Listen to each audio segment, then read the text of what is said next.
I have this experience sometimes at my job. I work evenings as a server in a very busy restaurant. During the days, I'm a writer and I work on writing books and creative things. But in the nights when I'm working as a server, I'm in an environment that's very noisy. There's a lot going on. It's extremely busy, and I'm just used to hearing things crashing in the distance and having people bump into me, and you just get very used to it. And yet sometimes even, or maybe even more so, in that busy environment, I will approach somebody that I'm serving or a coworker, and I'll just say something like, "Hey, is there anything I can get you right now?" Or, "Hey, do you know what's going on with those people over there?" And and my coworker or the guest will be incredibly startled. They'll be like really spooked, and they'll say, "Miles, oh my God, you almost killed me." And it will be fascinating because we're in such a busy environment with so much noise and so much kind of like chaotic socialization, that it's a fascinating thing that someone would be so startled by another kind of part of the flow of socialization in that environment.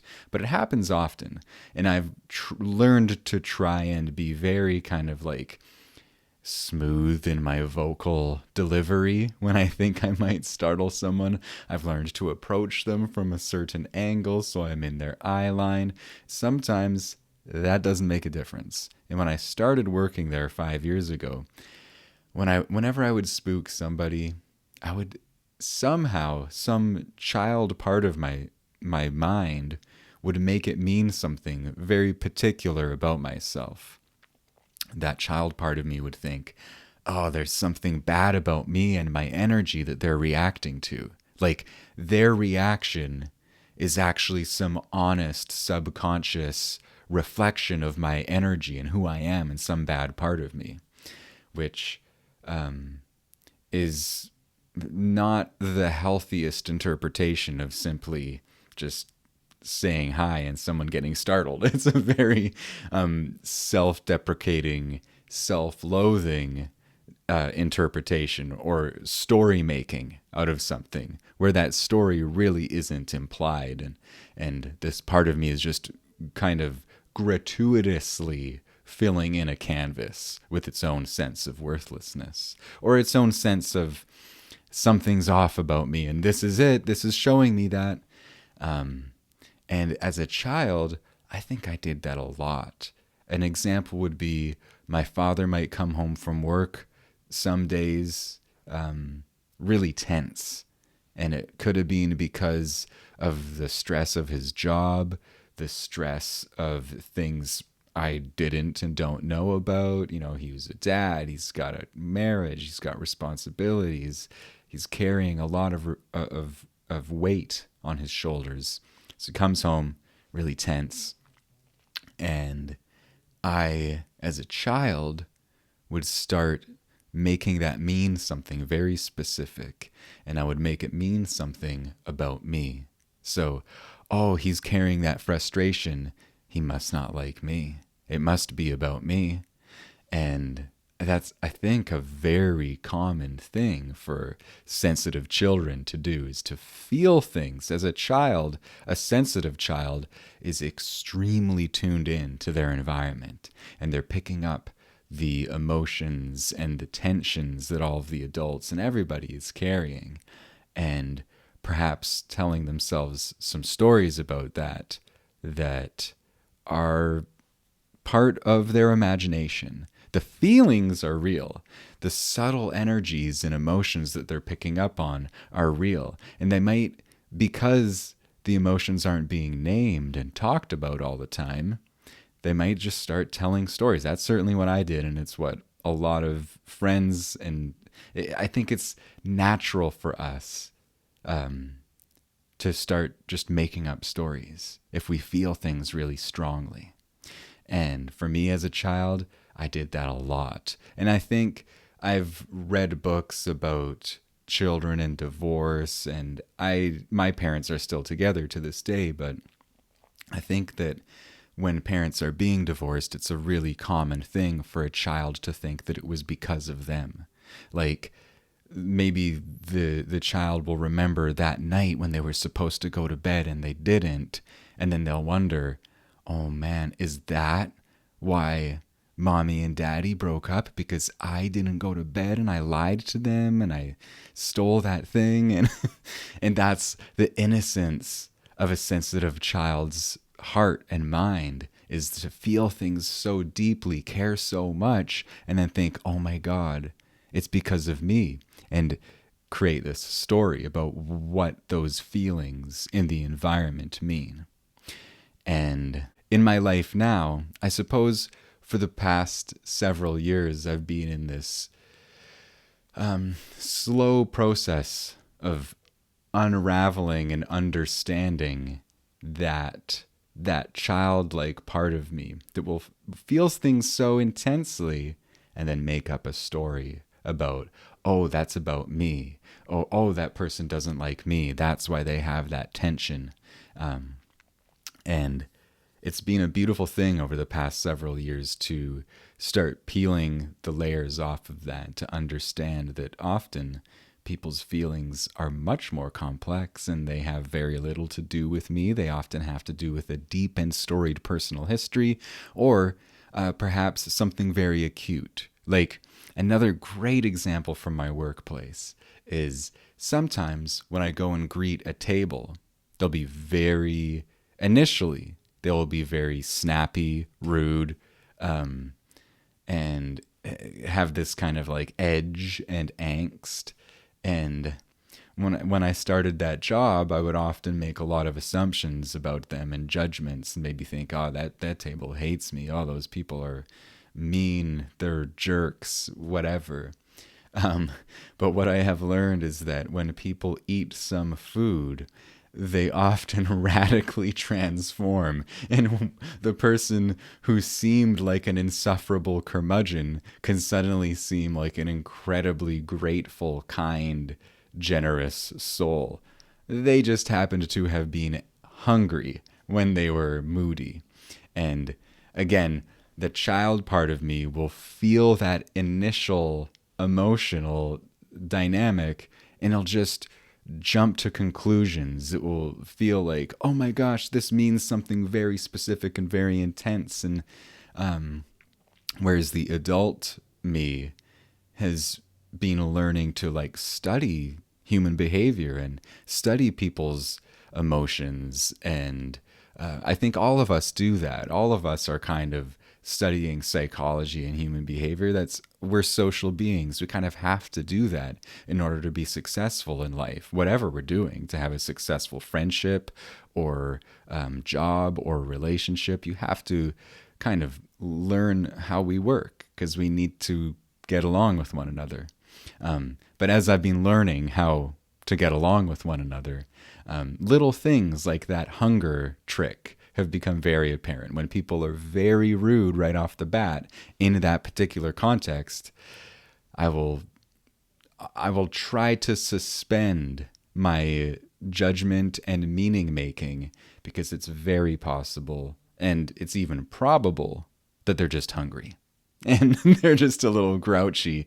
And as soon as they get some food in them, and if they associate me with the delicious food, they're going to like me even more than normal, because I'm the person who brought them the food that made them feel better. Anyhow, that distinction that I've noticed in myself of the child, the highly sensitive, empathic, empathetic child in me, who is so innocent and he's so tuned in to real empathic impressions of the people around him. That sensitivity is so beautiful. But some of the stories that I tell myself when I feel strong feelings in others, they're not true. And I've seen a lot of some of my most beautiful friends who are extremely sensitive, intelligent people. Sometimes their sensitivity can be a curse, because they feel all of this stuff in the people around them, and they react to it in that from that child place of, oh no, they don't like me, I'm a bad person. They're taking on the other people's feelings, and they're making it mean something very specific about them, instead of having that more grown understanding of, well, most people's kind of most people are carrying a lot from the past. We're all very complicated beings. And usually, when someone's carrying a heavy chip on their shoulder, it's got very little to do with us and a lot to do with them and their experiences in life.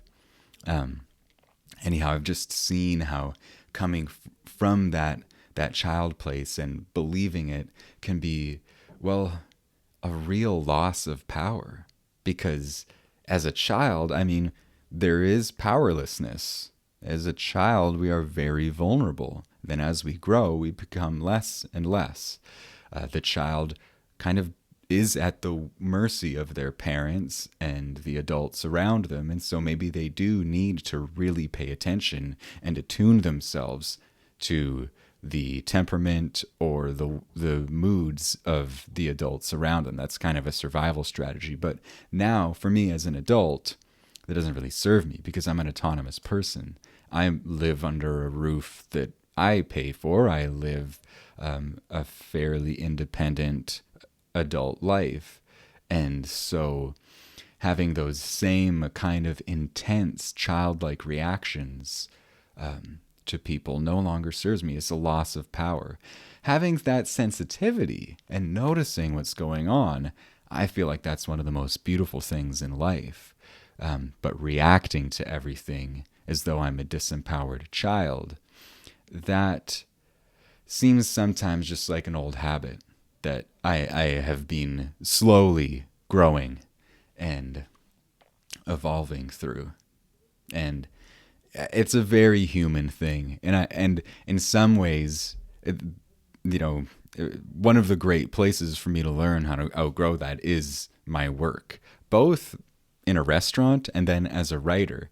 There are these environments that kind of force me to be a responsible adult and to not take criticism too seriously and to let other people have their opinions and their beliefs and to just let it all be and try to like maintain my own stability and my center of gravity around all of that. And I definitely still have my what you might call my pressure points, those certain places in life where I will just turn to mush if they get pushed in the right way, where my power is lost. But to me, that's one of the best ways of thinking about this type of dynamic. The child part of me that can be highly reactive, it's got its bright sides, but when it makes me lose my power and it makes me forget how much power I really do have in my life, then it's not really helping me. And I think that's, it's a constructive thing probably for all of us to think about, like how much power we really do have in our lives. Because there can be a sensitive, hyper-reactive part of us that sometimes forgets how much power we have. There's certain things, of course, it's a cliche. There are many things we have no power over. How people think about us, what the weather's going to do tomorrow. There's certain external things that we have no control over. But the inner stuff, we have some control over. I certainly don't have complete control over it. And there are factors that I certainly don't understand about it. But it's important to remember how much power we really do have, especially when certain younger parts of us can easily forget sometimes. Anyhow, that's all I wanted to share today. I hope you enjoyed this. If you did, you can let me know. You can give it a thumbs up. You can subscribe to the channel if you haven't already. And if you're interested, check out my books. I've written a couple books in the last few years, both of which are raw autobiographical stories, just sharing from my personal experience about the stuff that we were talking about today. Things like reclaiming personal power, relationships, love, loss, all the kind of juicy human experience stuff. If you're interested in checking those books out, there is information and a link in the show notes or in the description below. There are audiobook versions narrated by me. There are paperback and ebook versions. And yeah, give it a look if you're interested. And thank you so much for joining me, everybody. Until next time, have a beautiful day.